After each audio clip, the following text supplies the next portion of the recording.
Welcome to the Healers Café, conversations on health and healing with Manon Bolliger, a retired and deregistered naturopathic physician with 30 plus years of experience.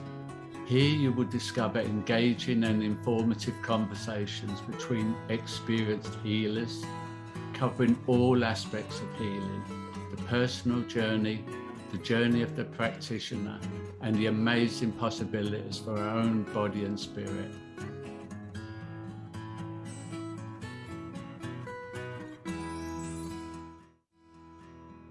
So welcome to the Healers Café.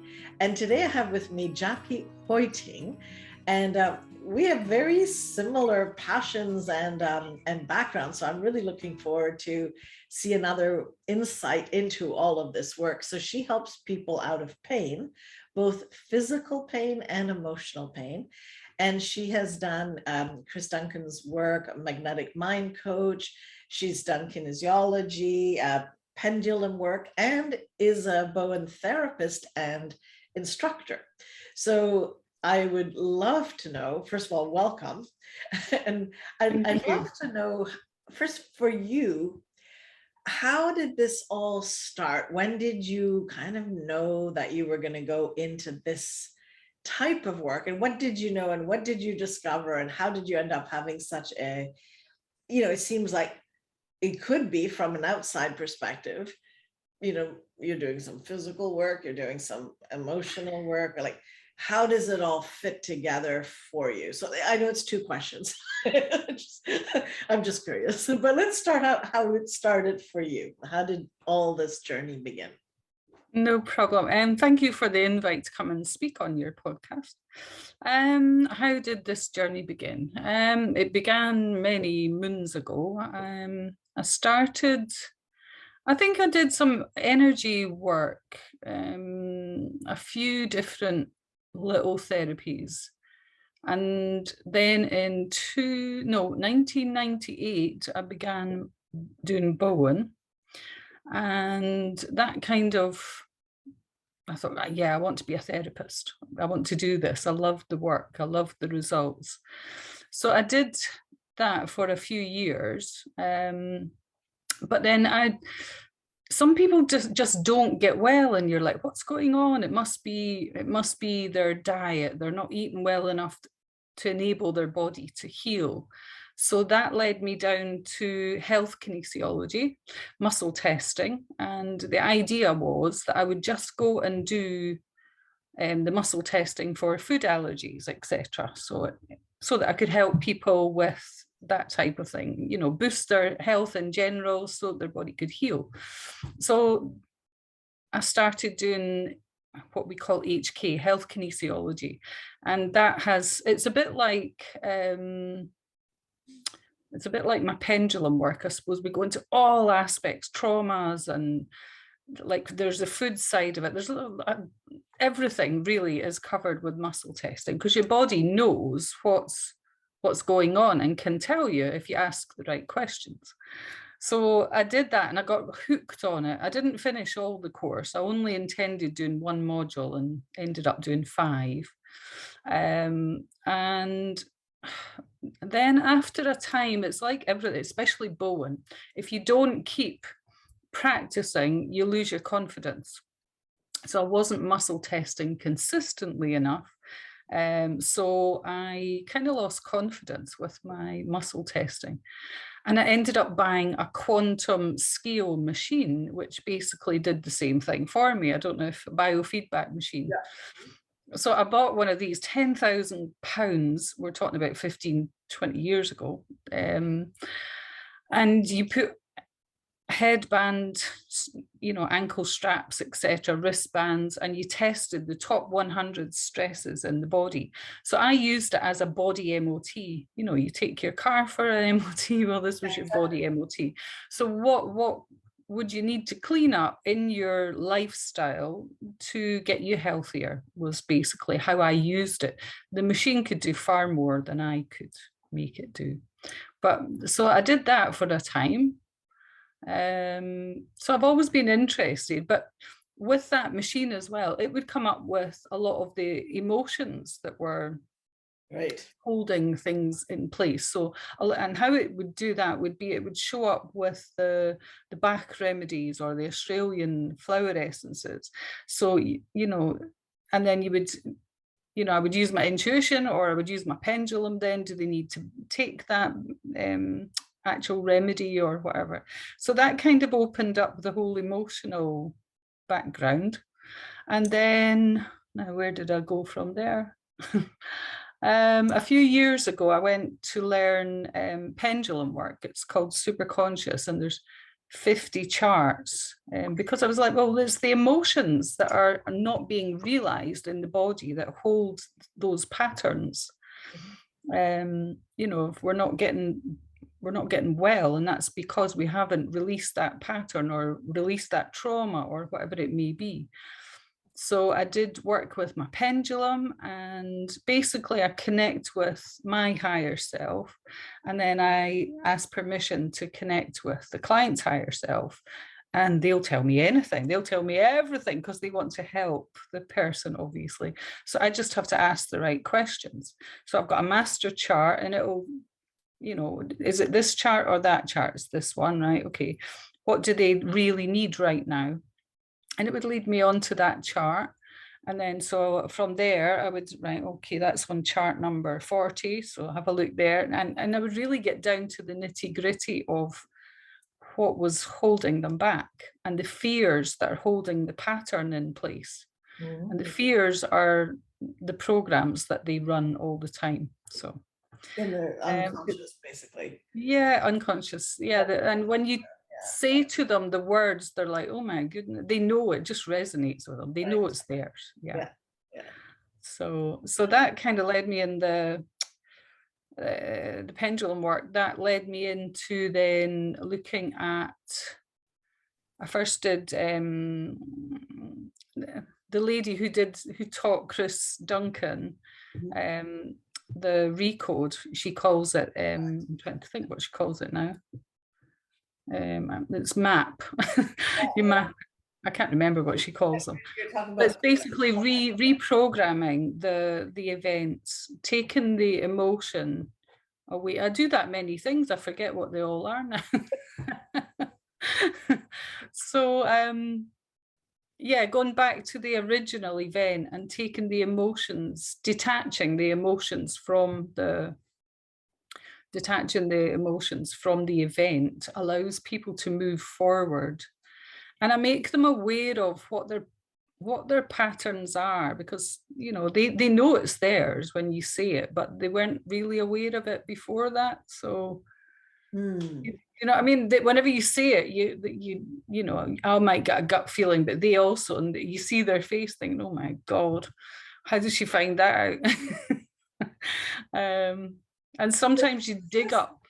Yeah, so sorry, I'm interrupting you, but just to get... No, so when you're talking about the pages you go to, is that the part of the 50 patterns that you're talking about through the pendulum? The pendulum, yeah, there's 50 charts that I can find out what needs attention, you know.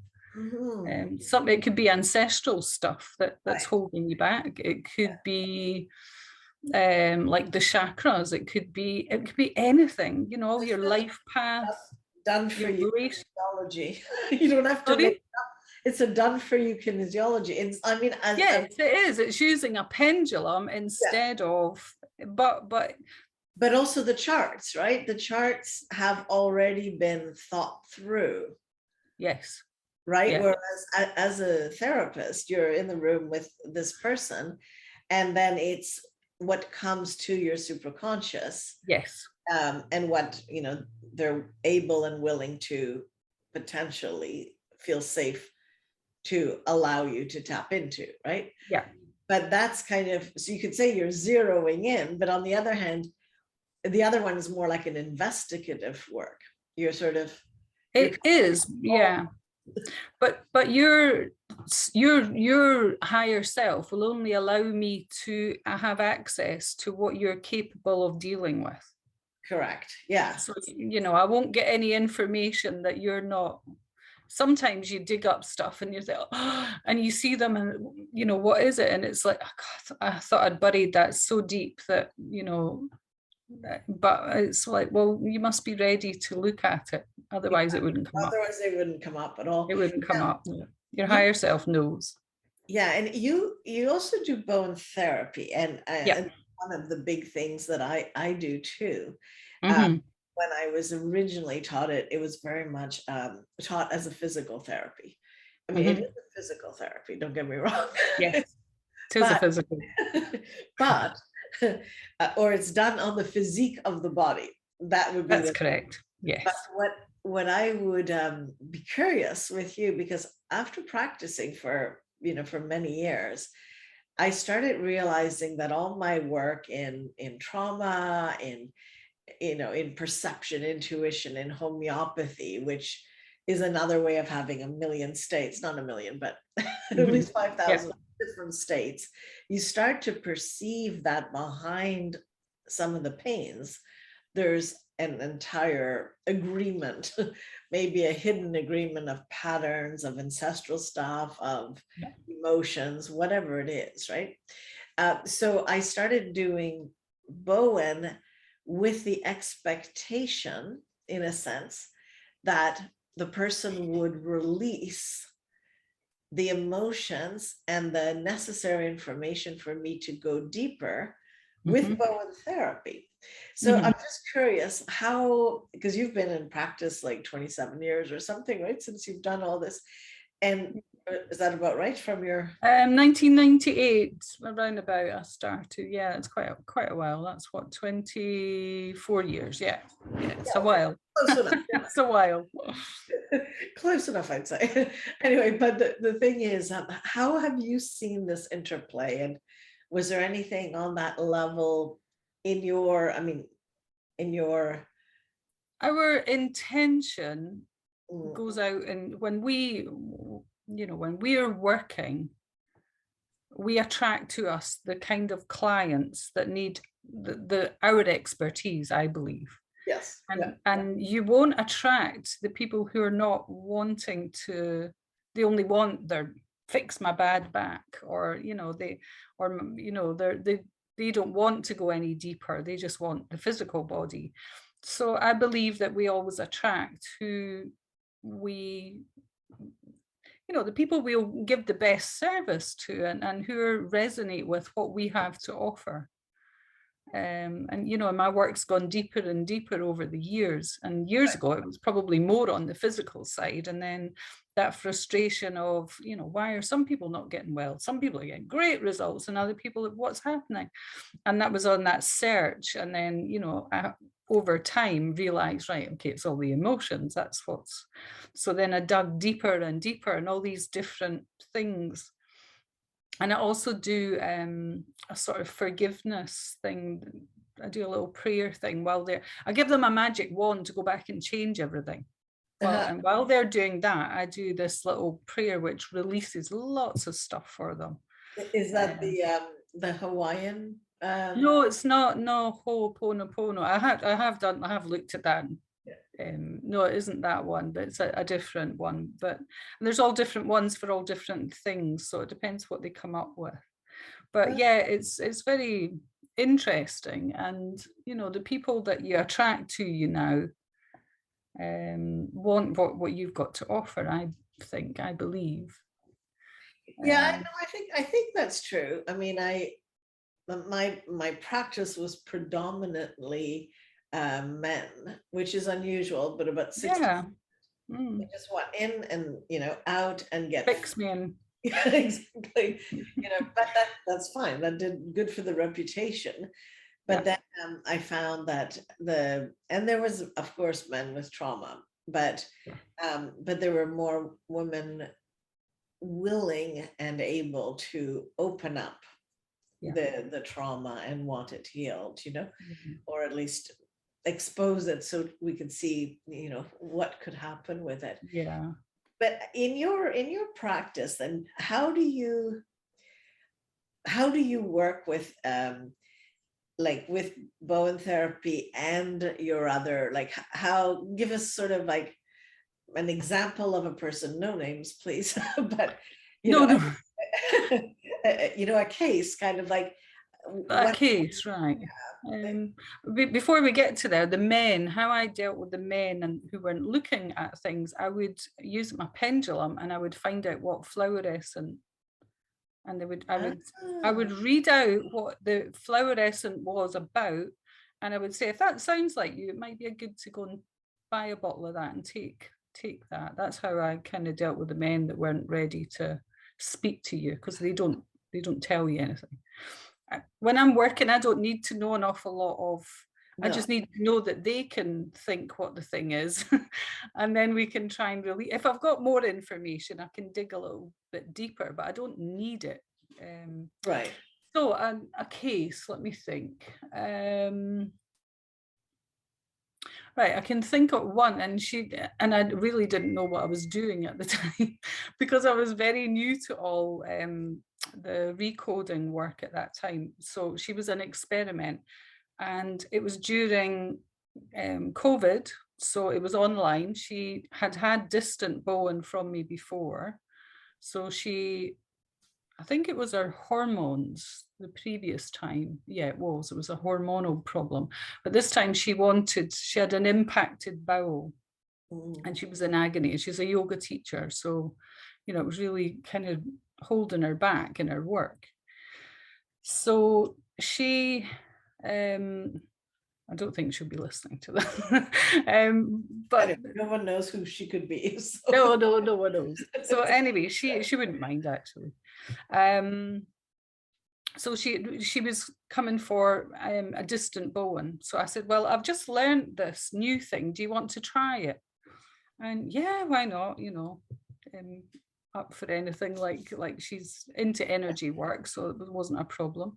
So Manon Bolliger here, and I want to thank you for taking actionable steps towards engaging your healing journey and helping others discover their path by watching, sharing, subscribing, and reviewing these podcasts. Every review and share helps spread the word, these different perspectives and choices and options for healing. And to thank you, I'd like to invite you to sign up to my free 7-sequence email tips on health and healing for everyday life. You can go to healerscafe.com tips. Thanks so much. So we talked about what happened, when did this impacted bowel start, and was there anything that led up to it? And I can't remember how we got to it, but it was actually her father had died, but it wasn't the fact that he died. It was before that she had, I'm trying to do this quick now, she had a family conflict, and the father had remarried, and the two newer sisters were given all the rights for the will and all this sort of stuff. And she had a brother who had died but had left 2 teenage kids. And she had asked the father, what about leaving something in your will for the 2 teenagers, his grandchildren. And when he died, he'd actually taken her third and then thirded it to give to these teenagers. And it just tore her up. She was so hurt, and all the things that, she wasn't executive, she was excluded, she was made to feel really. So anyway, we did all this. I recoded all this hurt and trauma and emotion and then did some Bowen. I did some of the advanced work, and the next day she was like, wow, I feel so much lighter. I feel like a whole weight's just gone off, but I've still not pooed. So when I was out walking, I got this idea. I can't remember what, I had to do something else. And then that was it. She's had no problem ever since. Her bowel released and went back to normal. So and the thing you needed to do was on what level? Sorry? On what level was the thing that you needed to do? Like what? What I did was I recoded it. I did the magnetic mind type of stuff. What I did was I went back to the original event. Well, I went back to that, and then we went further back because they're often related to childhood things that we still hold on to. Right. It might have been teenage with her, but I can't remember, to be honest. It's a while ago, a long time ago. Sure. But it went way back. There was another emotion that was the same emotion that her father had made her feel, when she was a teenager. She's now 40 or 45 or whatever. Yeah. So the cycle, we just keep playing them over and over again. So until you're made aware. So I feel that's my job. I make people aware of what their programs are, what they're playing over and over and over. Because when we find something, I get them to look back, as a similar emotion played out over your life, and they're like, yeah, it's in different circumstances, but it's the same thing. Mm-hmm. So once they have awareness, they have power. Once they know what their programs are, they can then decide to change it. So that's what I feel my job is now. And the other thing I do is I've got a club that I run on a Sunday, and I've got some magical women in there, and we all set our intentions, our goals for the week. We all have big goals, where we're aiming for in a year or whatever. So we know where we're going, and every Sunday we sit, we do a training, something on mindset or whatever. Then we write out our goals, that's the big goal this week. We need to take steps towards that. What do we need to do? But it's not only work, it's your spiritual, your creativity, your relationships, all the balance. So we look at all areas and what steps are we going to do to balance all that out? And so we do that, and then we do a meditation, and then we chat for ages after, because we're all they're all really supportive and loving of each other. It's so great. That's so great. And I love my club. You're in and is this an international group, or it's in Holland? There's 2 in Belgium, in Holland as well, and me is 3, and then someone else in Belgium, America, the UK. There's quite a few in the UK. That's kind of the main ones, because a lot of there's quite a lot of Bowen people in my world. So a few are therapists. So they tend to be therapists, and they're all holistic that way in life. But they want to use their spirituality and their to create the life that they want, really. So are you kind of doing a part of the recode in creating the life you want? Sometimes I'm doing that, but a lot of William Whitecloud's like setting the intention, and I choose the end result of, and doing all that sort of stuff. So, but the thing with people with goals and manifesting is they don't do it consistently. That's the whole thing. Yeah, that's why they don't create. They create small things, but the big things never come because they never stick at it long enough. Or it's very mind-led. Or it's too mind-led. You have to think they're not worthy of having that. Exactly. If they haven't done, we keep that vibe high, so they know that they're worthy of having that. So we all boost each other up. What a wonderful thing that this is so great. And I'm assuming everyone leads at one point, or there's a leader, or you're the leader. I am, yes. I started. There's not that many in it. I do it for me as well, because I stay on track with my goals. And the ladies that are in it are just magical. They're wonderful. I couldn't ask for a nicer bunch of friends, because that's what it's like. Exactly. Mothering Sunday was last weekend, and I was at a party, and I said, I'm only doing half an hour, ladies, and you can chat after. An hour and a quarter there. I'm thinking, it's much more fun here than it is in the party. This is supposed to be work, but it's not. Yeah. But it's, it's interesting. I'm sure there's similar movements in Europe, but in Canada, with everything that's gone on, there's there's quite a bit of a parallel societies being created, and like Ezra clinics, there's where people are, where what we have been doing naturally is actually what people are wanting, you know, and seeking. But the infrastructure for support amongst the practitioners is so important, you know, to have available. So I love your model. I'm either going to jump on or create my own over here. Yeah, why not? It's great. Well, you can come and join us. You know, Yeah, I can depends on send the you an invite, time. and anybody that's watching here, or, you know, can all. I usually say to anyone who's interested, come and join us, free for 1 week, and then they also get 7 days free. You know, if they sign up, they get another 7 days free. I've got all my trainings in there. There's all there's a couple of recodes. There's different trainings on self-talk, all the ways to try and build yourself, your self-worth and everything up. And then all the replays from the last 6 months or so. So okay.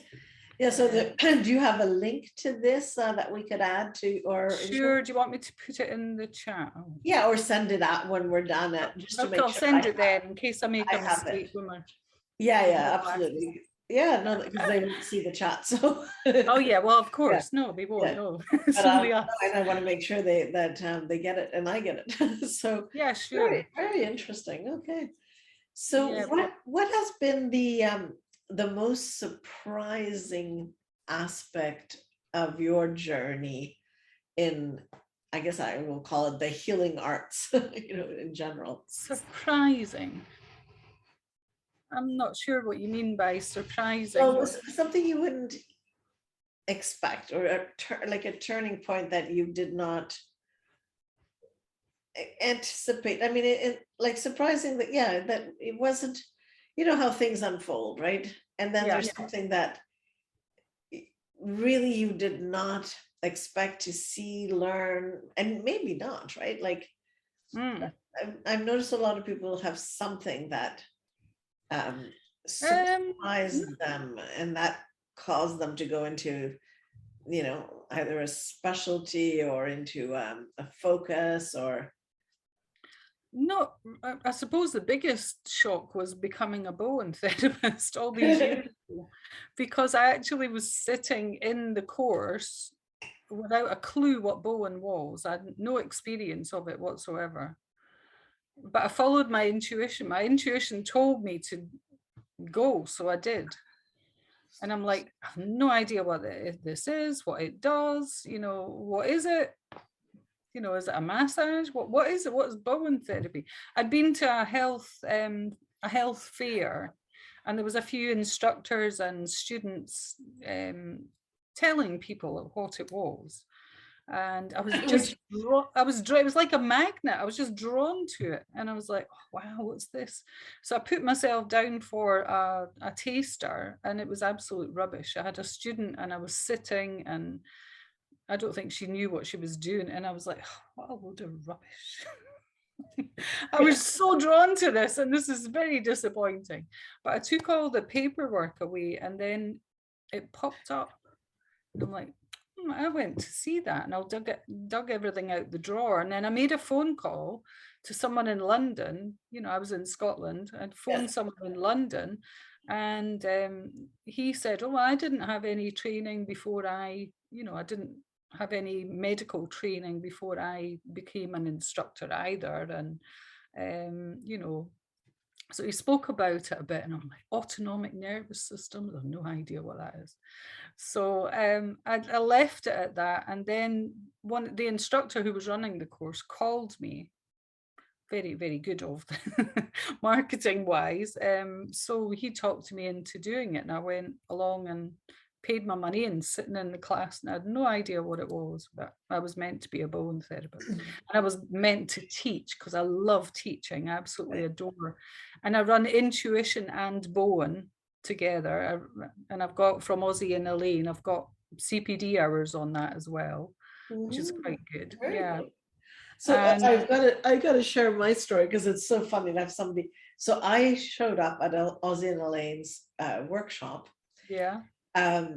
Because I had an intuition I should go, and I had no idea. And I had just graduated from my full on, 4-year naturopathic training, but I had chiropractic, I had massage, and I didn't like any of them. And I wanted some sort of touch therapy that was like homeopathy, less is more, et cetera, et cetera. And so I sat there for 2 hours wondering, what am I doing here? Because there was still no clue, And then Ozzy said, oh, this is like physical homeopathy. And I went, that's it. I am here. And that's why I'm here, despite like, and that, it was way back, right? So the classes were rather disorganized and, and I'm naturally dyslexic. So I was trying to figure out their books written upside down, and all the stuff. It was just such a crazy experience, but I persisted because I got it. I got why I was there, and then, well, I've never looked back, and that's like 30 years ago. Wow. Cool. Yeah, you've got to listen to your intuition. Yeah. Absolutely. Every time. Yeah.